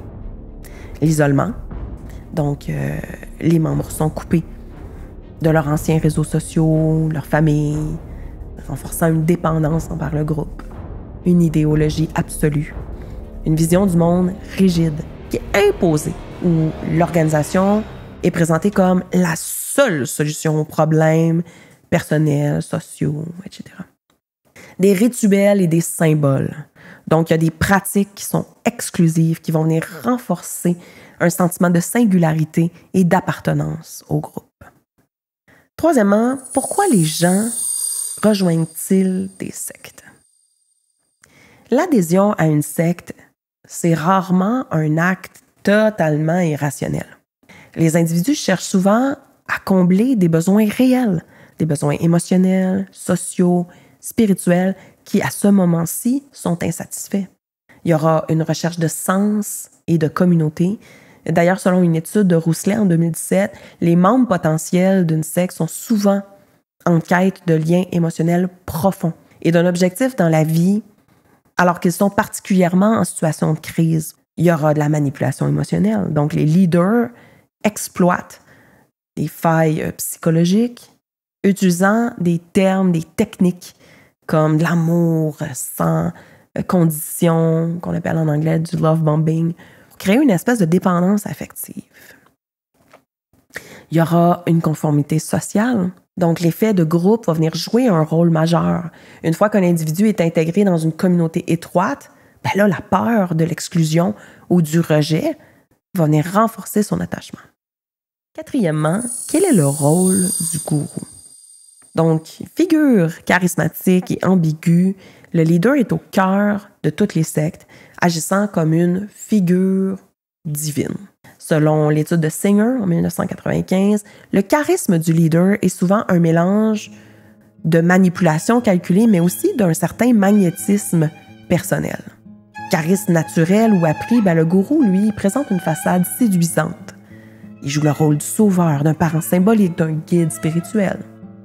Il utilise des techniques de contrôle, des techniques subtiles comme une rhétorique hypnotique, des promesses de transformation personnelle, une alternance entre des belles récompenses et des punitions psychologiques et même parfois physiques. Projection des fantasmes des membres, donc les disciples vont attribuer au leader des qualités quasi mythiques, ils vont l'idolâtrer, renforçant son emprise sur eux. Manson, par exemple, a incarné l'archétype du gourou destructeur. Il a combiné une manipulation émotionnelle et une idéologie apocalyptique pour justifier ses actes d'une extrême violence. Cinquièmement, les adeptes d'une secte sont-ils vraiment volontaires? Est-ce qu'il y a vraiment un consentement ou c'est du brainwash? La question de savoir si les sectes lavent le cerveau de leurs membres reste controversée. Et les théories classiques de brainwashing, par exemple, qui ont été popularisées par Lifton et Singer, postulent que c'est comme si les individus perdaient littéralement leur capacité à faire usage d'un jugement quand ils sont sous l'influence de techniques coercitives. Cependant, Richardson, en 2001, dans son étude, nuance ce point. Il dit « Si la manipulation existe, les membres ne sont pas totalement dépourvus de toute autonomie ou de toute agence. Ils adhèrent souvent d'abord volontairement, au moins là, en phase initiale, avant qu'il y ait une dépendance émotionnelle ou une crainte des réprimandes ou du rejet qui s'installe. Comme j'en ai parlé plus tôt, les personnes qui rejoignent des sectes sont souvent dans un grand moment de vulnérabilité de leur existence. À ce moment précis, où ils croisent d'autres adeptes ou le gourou lui-même, ils ont des besoins affectifs fondamentaux et non répondus, auxquels la secte, ou plus précisément le gourou et son idéologie, semblent promettre de répondre. Donc, quelque chose de très attirant là-dedans. C'est dans une optique de la sorte qu'ils s'engagent. Ils offrent un consentement. Mais, soyons clairs, ce consentement temporaire, qui ne semble plus pouvoir être retiré ensuite, n'est certainement pas ce qu'on appelle libre et éclairé. Ce dernier aspect de éclairer veut dire qu'on est conscient de ce qu'une décision qu'on choisit de prendre inclut comme conséquence. Donc, il va sans dire que si on avait dit à une jeune femme qui cherchait un sentiment de liberté, d'appartenance ou d'amour au moment d'entrer dans la famille de Manson, qu'elle finirait aliénée, droguée et à participer à des meurtres pour terminer en prison pour des décennies, elle n'aurait certainement pas été consentante. Sixièmement, conséquences pour les membres, liberté ou prison. Les effets à long terme de l'appartenance à une secte sont profondément variés. Certains anciens membres vont témoigner d'un grand sentiment de libération et de renforcement personnel après leur départ. Mais beaucoup d'autres sont atteints et souffrent de traumatisme, du trouble stress post-traumatique de manière durable après ça. Donc, dans les traumatismes psychologiques, les membres sortants peuvent ressentir, entre autres, une culpabilité intense, un sentiment de perte d'identité, un sentiment de naïveté, d'humiliation profonde. Et ensuite, des difficultés à reconstruire des relations normales et saines. Ils peuvent vivre aussi une espèce de dépendance résiduelle. Donc, même après avoir quitté une secte, ils continuent de vivre sous, certaines personnes, continuent de vivre sous l'influence idéologique du groupe. Ça peut avoir un impact sur les réseaux sociaux aussi. Donc, l'isolement qui est imposé par la secte rend souvent ensuite très difficile de réintégrer une vie sociale, le réseau social d'une personne d'avant, sa famille, ses amis, par exemple. Les sectes révèlent des vérités troublantes sur les besoins humains, de relations, de connexion, de sens. Ça montre comment ces besoins-là, quand ils sont manipulés, quand ils sont non répondus par la personne elle-même, puis manipulés par une personne mal intentionnée, peuvent conduire des individus à des actes qu'ils n'auraient jamais commis ou même imaginés. L'étude des sectes n'est pas seulement un regard sur leurs membres, mais aussi une grande réflexion sur la fragilité humaine et sur la résilience face aux dynamiques de pouvoir et de contrôle. Segment secte, le gouffre du gourou Manson. Classer Charles Manson comme un meurtrier est difficile à faire. À notre connaissance, il n'a pas assassiné lui-même personne. On ne peut pas, par exemple, le classer sous le titre, sous le chapeau du meurtrier en série. D'ailleurs, la folie des meurtres s'est déroulée sur 2 jours, donc ça ne répond pas non plus au terme de meurtrier de masse. Selon la classification des types de meurtriers, Manson serait plutôt dans la catégorie meurtrier à répétition, qu'on appelle spree murder, mais comme c'est pas lui-même qui les a commis, il serait plutôt le chef d'orchestre de meurtre à répétition. Et qu'on lui colle une étiquette de meurtrier ou non, une chose est bien certaine. Il était bel et bien le chef, le gourou d'une secte. C'est de cette organisation, sa famille, comme il l'appelait, qu'il est parvenu à commander tous ces meurtres. Je veux donc parler des détails de sa secte à lui. Commençons par le commencement. Comment Charles Manson a-t-il eu l'idée de créer une secte et de quoi s'est-il inspiré pour construire sa doctrine? Donc, la doctrine de Manson était un amalgame complexe de diverses sources. D'abord, la scientologie. Durant son incarcération, Manson s'est intéressé à la scientologie et a adopté certaines techniques de manipulation mentale et de contrôle psychologique. Il a utilisé ces méthodes-là pour asseoir son emprise sur ses adeptes en exploitant leur vulnérabilité émotionnelle. La scientologie, d'ailleurs, qui avait été fondée en 1953 par Ron Hubbard, c'est un mouvement qui propose une espèce de méthode pseudo-scientifique qu'on a appelée la dianétique. Elle enseigne que les humains sont des êtres spirituels immortels, ou appelés tétanes, qui ont oublié leur vraie nature. Les adeptes de ces croyances-là cherchent à se libérer des influences négatives passées pour atteindre une espèce d'état de clair et ultimement celui de tétane opérant.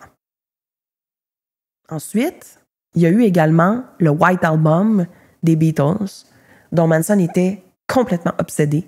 Et il interprétait plusieurs des chansons, dont Helter Skelter, comme des messages codés qui annonçaient une guerre raciale imminente. Il croyait d'ailleurs que cette guerre-là, qu'il appelait Helter Skelter, c'était le catalyseur d'une grande transformation mondiale, où lui et sa famille joueraient un rôle capital. Ensuite, il y a une lecture aussi qui est En terre étrangère de Robert Heinlein. Donc, il n'y a pas de preuve directe que Manson ait lu ou utilisé ce roman-là, mais il y a plusieurs thèmes. Donc, l'autonomie radicale, la communauté isolée, qui étaient présents dans le livre, qui résonnent beaucoup avec les pratiques de la famille. Manson prônait une séparation totale du reste de la société, encourageant ses adeptes à vivre selon ses propres règles et souvent bien en marge de la loi. Maintenant, quelles étaient les valeurs et les objectifs prônés par Manson? Bien, d'abord, en toute modestie, Manson se présentait comme un guide spirituel Il prônait des valeurs de liberté absolue, de rejet des normes établies. Il encourageait ses adeptes à abandonner leur attache familiale et sociale pour embrasser une nouvelle identité au sein de la famille. Mais derrière cette façade de libération se cachait une idéologie apocalyptique. Manson prêchait, jour après jour, l'imminence d'une guerre raciale cataclysmique, où les Afro-Américains se révolteraient contre les Blancs. Il croyait que cette guerre conduirait à l'effondrement de la société. Ça permettrait à lui et ses disciples de prendre tout le contrôle et d'établir un nouvel ordre mondial. Pour accélérer l'avènement de cette prophétie, Manson s'est dit, on va organiser des actes de violence. Et donc, il a persuadé ses adeptes que ces actions-là étaient absolument nécessaires pour déclencher la fameuse Helter Skelter. Il justifiait ces meurtres comme des sacrifices indispensables pour purifier le monde et préparer l'avènement de cette nouvelle ère. En somme, cette philosophie-là était une combinaison particulièrement toxique de manipulation psychologique, une interprétation complètement délirante de la culture populaire et de vision apocalyptique, le tout servant à satisfaire ses ambitions personnelles de contrôle et de pouvoir. Comment Charles Manson s'y est-il pris pour attirer et convaincre ses disciples? Donc, comme on sait, à la fin des années 60, on est dans une Amérique en pleine mutation sociale et Charles Manson a su capter l'attention de jeunes adultes vulnérables qui étaient souvent à ce moment-là en quête d'identité et d'un sens. Sa famille se présentait donc comme une communauté libérée, mais en réalité, c'était un réseau bien déguisé, sophistiqué, d'abus et de contrôle, où l'idéologie et la manipulation se mélangeaient pour servir les ambitions et les délires de Manson. Mais comment a-t-il recruté et manipulé ses adeptes pour qu'ils embarquent de ces personnes qui étaient justement en situation de vulnérabilité ou de perte de sens à ce moment-là? Lui, il venait offrir un refuge émotionnel, un refuge physique même aussi, en leur promettant un foyer, de l'amour et une vie complètement libérée des contraintes sociales. Il a d'ailleurs déployé beaucoup de stratégies, particulièrement habiles, pour attirer ces individus-là au sein de la secte. Avant d'exercer un contrôle total sur ses adeptes, il a fallu qu'il utilise plusieurs stratégies de manipulation et de séduction pour parvenir à ses fins. Donc voici ce qu'il a utilisé comme stratégie de manipulation. D'abord, une présence magnétique et un charisme. Tout le monde qui l'a croisé s'entend pour le dire, un charisme naturel qui captivait l'attention de ceux qu'il rencontrait. Il savait, comme un caméléon, adapter son discours et ses comportements pour séduire différents types de personnes, en se présentant tantôt comme un musicien talentueux, tantôt comme un philosophe éclairé et à d'autres moments comme un grand guide spirituel. Il utilisait aussi l'écoute active et une fausse empathie. Donc, il allait prêter attention particulière aux histoires personnelles de ses interlocuteurs en montrant une grande empathie qu'il fakait, qui les faisait se sentir enfin compris, validés, valorisés. Et cette écoute attentive renforçait la confiance et créait tout de suite une espèce d'alliance, un lien émotionnel fort avec les nouvelles personnes qu'il rencontrait. Il utilisait les compliments et la valorisation. Donc, Manson n'hésitait pas à faire usage de compliments, à flatter les personnes qu'il rencontrait, à souligner leur potentiel illimité. Ça renforçait évidemment l'estime de soi qui était souvent fragile des personnes qu'il rencontrait pour leur donner vraiment le maximum d'approbation et d'attention dont ils avaient besoin. Ensuite, la promesse d'une communauté idéale. Il offrait une perspective de vie communautaire particulièrement harmonieuse, libérée des contraintes de la société traditionnelle. Et cette promesse séduisait les jeunes qui étaient d'abord en quête d'appartenance, de sens à leur vie, mais surtout dans le contexte des années 60, parce qu'on est dans un mouvement de liberté totale, le fait d'être hippie, un mouvement contre-culturel. Ensuite, il a utilisé la musique et l'art. Donc, en tant que musicien, il utilisait la musique comme un outil de séduction. Par exemple, il organisait des sessions musicales où il partageait ses compositions, il créait une atmosphère conviviale, il attirait des personnes qui étaient particulièrement intéressées ou sensibles à l'art et à la créativité. Il faisait exploitation des faiblesses et des aspirations des gens. Donc, Manson savait identifier les vulnérabilités, les insécurités, même les traumatismes et les aspirations des cibles. Il adaptait, toujours là comme un caméléon, son discours pour rejoindre spécifiquement les besoins des personnes en se positionnant comme étant la solution à leurs problèmes ou le guide vers la réalisation de leur objectif ou de leur rêve. Ensuite, il utilisait il créait un sentiment d'exclusivité. Donc, il faisait sentir à chaque personne qu'il rencontrait qu'elle était spéciale, qu'elle était investie d'une mission supérieure.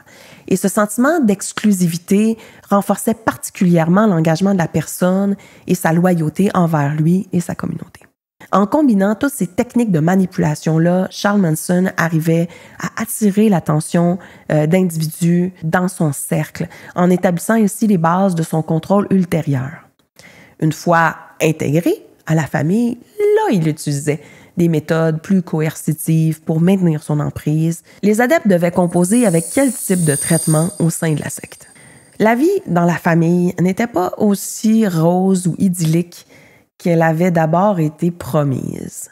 Manson imposait des règles strictes et un contrôle absolu sur chaque aspect de la vie de ses disciples. Les relations sexuelles, la nourriture, les pensées, etc. Toute désobéissance de leur part était sévèrement punie par des humiliations, par des menaces et parfois par des violences physiques. Le groupe fonctionnait comme une espèce de microcosme, sous tension, où chacun est constamment poussé à prouver sa fidélité. Les meurtres, comme ceux des victimes de l'affaire Tate LaBianca, étaient présentés d'ailleurs comme des actes absolument nécessaires pour présenter l'apocalypse. Mais pourquoi restait-il? C'est une excellente question. Le charisme de Manson et son talent pour exploiter les failles psychologiques des gens expliquent en partie leur loyauté. Beaucoup voyaient en lui une figure paternelle, un guide spirituel. L'isolement, la peur des représailles, la peur du rejet, de l'abandon, renforçaient leur incapacité à partir. Tandis que l'idéologie apocalyptique de Manson donnait un sens à leur existence sans lequel ils ne pouvaient pas vivre.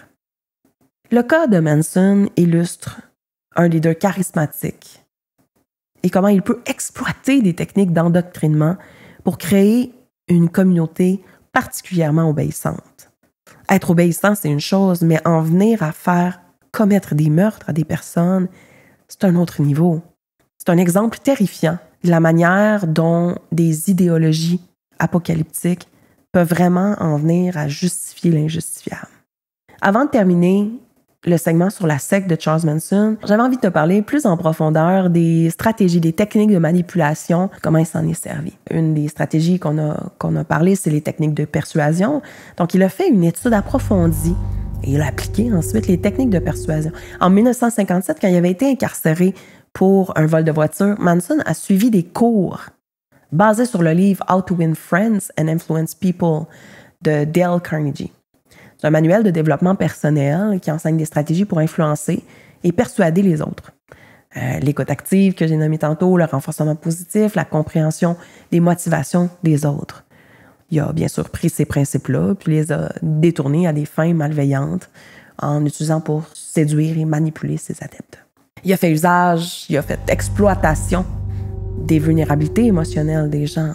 Donc, il ciblait des individus en quête d'appartenance, traversant des périodes difficiles, et se présentait volontairement comme une figure spirituelle, comme un guide, comme une figure paternelle, qui allait leur offrir un sentiment d'amour, de compréhension, de communauté, d'appartenance. Et ça créait, dès les premiers instants, un sentiment de dépendance émotionnelle. Ça rendait les personnes plus réceptives à ses idées, puis ensuite à ses directives. L'isolement social aussi, en établissant la famille dans des lieux reculés, le ranch à Spawn, Manson isolait ses membres de leur famille, de la société, de leurs amis. Et cet isolement-là renforçait son contrôle. Donc ça aussi, ça a contribué à comment certaines personnes ont eu de la difficulté à quitter. Ça limitait qu'il y ait des influences extérieures qui viennent convaincre les personnes de remettre en question ces enseignements. Il y a eu utilisation de psychotropes aussi. Donc, Manson administrait régulièrement des drogues hallucinogènes comme le LSD à ses adeptes. Ces substances-là altéraient, bien sûr, leur perception de la réalité et ça vient affaiblir aussi leur jugement critique. Ça les rendait plus suggestibles à des manipulations. La répétition de messages apocalyptiques était aussi une stratégie qui a été utilisée. Donc, ils prêchaient inlassablement une vision apocalyptique, notamment la prophétie de la guerre raciale, là, Helter Skelter. En répétant ces messages-là tous les jours, il instillait une peur, il instillait un sentiment d'urgence pour ainsi justifier après des actions extrêmes et consolider son autorité aussi. La déshumanisation des cibles. Donc, Manson a utilisé des stratégies pour dépeindre les victimes potentielles comme étant des ennemis à abattre, des obstacles à réaliser leur mission divine. Le fait de déshumaniser ces personnes-là a facilité la justification des actes d'une grande violence et les membres ont fini par percevoir les meurtres comme étant nécessaires et légitimes. Il y a eu ensuite aussi l'utilisation de rituels et de symboles. Donc, il instaurait des rituels, des chants, des symboles spécifiques pour renforcer le sentiment d'unicité, la cohésion dans le groupe, créer un sentiment d'identité commune que seuls eux avaient. Et ces pratiques culturelles viennent cimenter l'allégeance des membres et se sentir vraiment distingués du reste de la société. Il utilisait le contrôle de l'information aussi. Donc, il contrôlait de manière très stricte les informations qui étaient rendues accessibles à ses adeptes, filtrait les nouvelles, les interprétait, les réinterprétait avec sa vision. Et cette manipulation de l'information venait empêcher les membres de poursuivre leur autonomie, leur pensée critique, leur indépendance, et les maintenait sous son influence. En combinant toutes ces stratégies-là, Charles Manson a créé une emprise psychologique particulièrement puissante sur ses adeptes. Il les a transformés, littéralement, en instruments de sa volonté et a orchestré ainsi des actes criminels d'une ampleur tragique. Segment secte, les conseils d'une psy. Avant qu'on termine le podcast sur notre traditionnel segment de croissance post-traumatique, j'ai décidé de consacrer un petit segment pour donner quelques conseils sur comment se protéger d'une personne avec des intentions malveillantes à notre égard, une personne qui tenterait par exemple de nous amener à souscrire à sa secte, qu'elle soit elle-même une adepte ou qu'elle en soit le leader. Les dérives sectaires représentent un danger réel, tant pour les individus que pour leurs proches. Je trouve ça essentiel de savoir identifier certains signes avant-coureurs, les red flags, et connaître les ressources, notamment. Je vais nommer les ressources au Québec, mais bien sûr que dans chaque pays, il y en a pour prévenir et pour lutter contre ces situations. Donc voici quelques signes indicateurs des dérives sectaires. La mission interministérielle de vigilance et de lutte contre les dérives sectaires identifie plusieurs critères caractéristiques des dérives sectaires. Numéro 1, une déstabilisation mentale. Donc l'utilisation de techniques visant à altérer le jugement critique des individus. Des exigences financières exorbitantes. Donc le fait de solliciter de l'argent de manière répétée et excessive. Des ruptures avec l'environnement d'origine. Donc quand il y a un isolement social qui est exigé, qu'on demande à ce que tu ne vois plus ta famille, tes amis, ton milieu de travail. Des atteintes à l'intégrité physique, donc toute pratique qui met en danger la santé mentale ou physique, la sécurité de ses membres. Un embrigadement des enfants, donc le fait d'endoctriner les mineurs au sein du groupe. Un discours antisocial, donc des propos qui incitent à la haine ou à la violence envers les autres. Les troubles à l'ordre public, donc des actions qui viennent perturber la paix sociale. Des démêlés judiciaires, donc quand la personne a des antécédents légaux ou le groupe. Les activités du groupe sont connues légalement pour être violentes, néfastes. Le détournement des circuits économiques, donc quand il y a une espèce d'exploitation économique illégale ou abusive, au-delà d'exiger de l'argent de ses membres, là, ça peut être par exemple d'exploiter des failles des tentatives d'infiltration dans les pouvoirs publics, donc une volonté d'influencer ou de contrôler les institutions publiques. Évidemment, un seul de ces critères-là, ça suffit pas à caractériser qu'une organisation est sectaire. Mais quand il y en a plusieurs parmi ceux que je viens de te nommer, ben on doit commencer à s'inquiéter. Au Québec, plusieurs organismes offrent soutien et information à propos des dérives sectaires. Je pense à InfoSect, qui a été fondé à Montréal en 1980, un organisme à but non lucratif qui va donner de l'aide et de l'information sur les groupes sectaires, sur les idéologies, sur le fonctionnement. Il y a aussi le Centre de prévention de la radicalisation qui mène à la violence, donc le CPRMV, qui est principalement axé sur la radicalisation, mais il y a quand même beaucoup de ressources et des conseils pouvant s'appliquer aux dérives sectaires. Je veux donner quelques conseils pour les proches aussi. Donc, si tu suspectes qu'un de tes proches est sous l'influence d'un groupe à dérive sectaire, voici quelques recommandations. Premièrement, maintenir le dialogue. Engager des conversations ouvertes et sans jugement pour comprendre les motivations et les expériences de la personne. Et le sans jugement, c'est difficile à faire. Parce qu'on s'inquiète, parce qu'on veut pas que l'autre souffre, parce qu'on veut pas qu'il se fasse entourlouper, mais s'il y a des jugements, la personne va se couper. Et maintenir la communication, maintenir le contact, c'est un essentiel. Ensuite, s'informer. On peut se renseigner sur le groupe en question, sur les pratiques, les antécédents. On peut utiliser les ressources que je viens de nommer pour faire appel à de l'aide. J'invite aussi à éviter la confrontation. Donc, une approche accusatrice va faire ressentir la personne qu'elle est rejetée dans son milieu et la faire se rapprocher de la secte. On peut travailler à encourager l'esprit critique. Donc, on va plutôt poser des questions à la personne qui incite à la réflexion sur, par exemple, les contradictions ou les incohérences dans le groupe. Comment tu t'es senti quand tu as été obligé de... Qu'est-ce que ça te fait sentir quand X, Y, Z? Mais surtout, un classique, chercher de l'aide. Contacter des professionnels ou des organismes pour obtenir des conseils, mais aussi pour prendre soin de toi. Parce que le sentiment d'impuissance, l'anxiété qui en découle est particulièrement souffrant. En utilisant les ressources, c'est possible de prévenir et de contrer les effets néfastes et les dérives sectaires sur les personnes et sur leurs proches.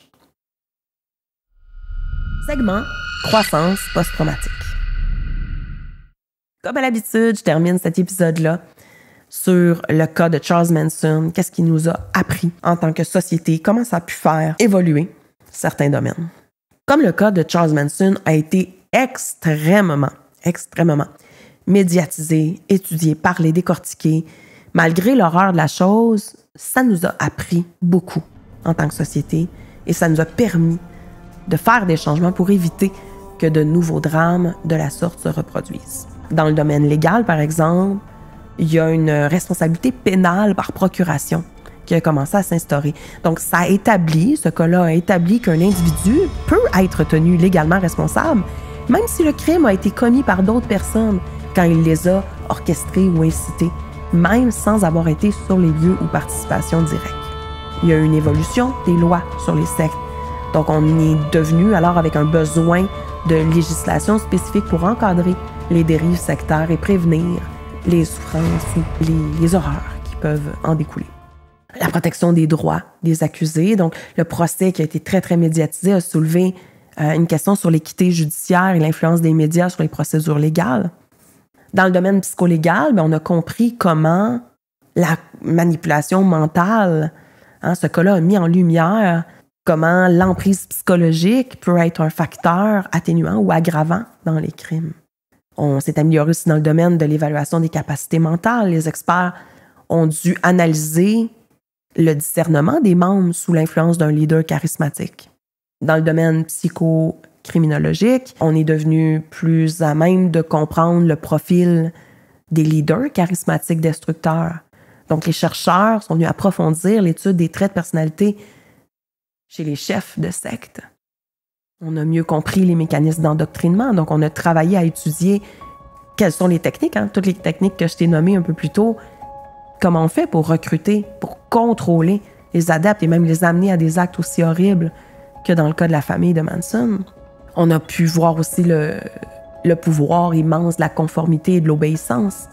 Donc, c'est un cas qui a illustré comment les individus ordinaires peuvent commettre des actes extrêmes qu'ils n'auraient jamais commis sans avoir été sous l'influence de ce groupe-là. On a pu étudier aussi l'influence du charisme sur le comportement. Donc, on a fait une étude approfondie de l'impact du leader charismatique sur la prise de décision individuelle. Dans le domaine éducatif et préventif, ça nous a permis de commencer à mettre sur pied des programmes de sensibilisation aux dérives sectaires. Donc, on a adopté des initiatives pour informer le public. C'est quoi les red flags, les signes avant-coureurs? C'est quoi les dangers des sectes? On a pu mieux former les professionnels, éduquer les enseignants, les travailleurs sociaux, les professionnels de santé mentale à détecter et à intervenir auprès des personnes à risque qui étaient en ce moment endoctrinées ou a posteriori. Dans le domaine médiatique, on a travaillé sur l'éthique journalistique. Donc, il y a eu une grande réflexion qui s'est faite sur la responsabilité des médias dans la couverture des crimes et de comment ça pouvait donner une notoriété aux criminels. Ça a eu un impact sur la culture populaire, donc ça a inspiré de nombreuses œuvres. Ça a soulevé beaucoup de questions sur le fait de glorifier la violence, finalement. Dans le domaine législatif, il y a eu un renforcement des lois sur la protection des mineurs. Comment on peut adopter des mesures pour protéger les enfants contre l'endoctrinement et les abus au sein des groupes sectaires. Ça a permis aussi qu'on fasse une surveillance plus accrue des activités sectaires. Par exemple, il y a eu des organismes qui sont dédiés à la surveillance et la prévention des dérives sectaires. On a amélioré les techniques d'enquête. On a développé, par exemple, des nouvelles méthodes pour enquêter sur les crimes commis dans des groupes organisés comme les sectes. Ça a également permis une meilleure collaboration interagences. Donc, il y a eu un renforcement de la coopération entre les différentes institutions pour mieux gérer les affaires complexes qui sont impliquées dans le cas des sectes. Au niveau de la santé mentale, on a eu, encore une fois, une étude approfondie des troubles comme le narcissisme pathologique, le trouble de personnalité antisociale, la psychopathie chez les leaders sectaires. Et on s'est attardé aussi au traumatisme laissé par le passage dans une secte, à comment il fallait réhabiliter et soigner les personnes qui sortaient parfois avec un trouble stress post-traumatique d'expériences comme celle-ci. Au niveau du domaine sociétal, on s'est demandé, on a eu des discussions sur la liberté religion versus la protection du public. C'est où les limites de la liberté de choix par rapport à un culte ou une religion quand, dans, par exemple, le cas d'une secte, on en vient à des comportements illégaux ou carrément dangereux qui sont encouragés au sein de ce groupe-là.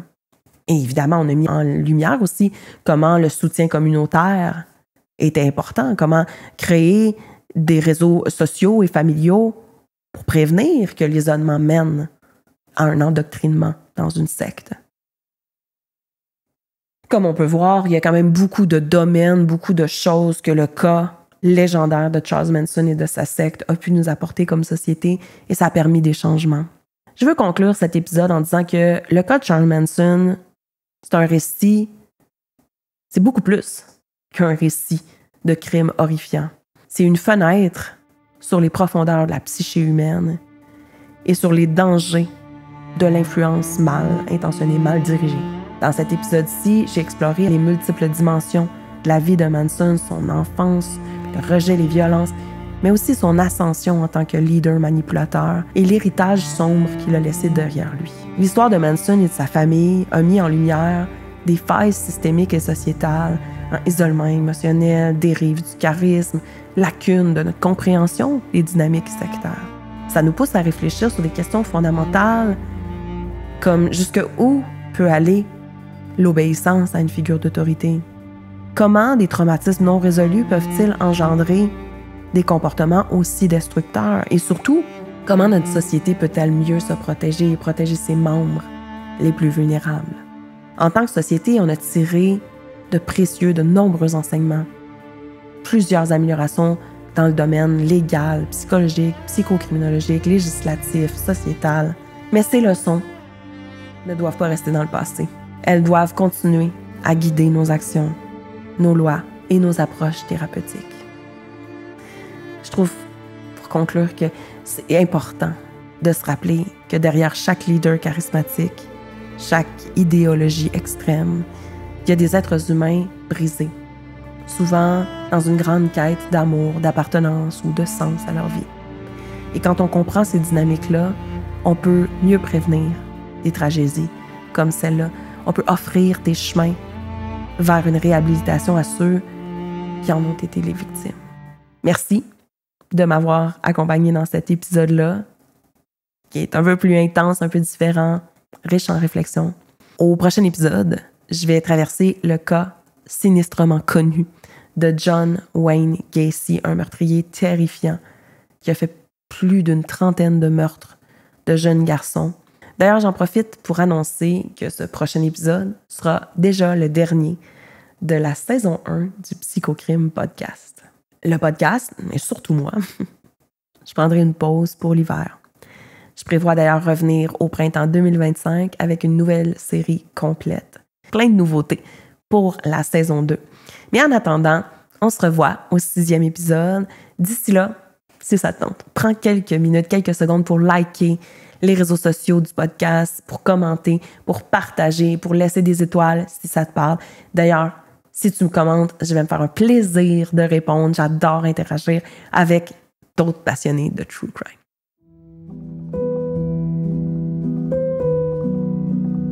Le Psychocrime podcast, thème musical et mixage sonore par Jean-Michel Soudre. Logo et graphisme par Jessica Boissonneau.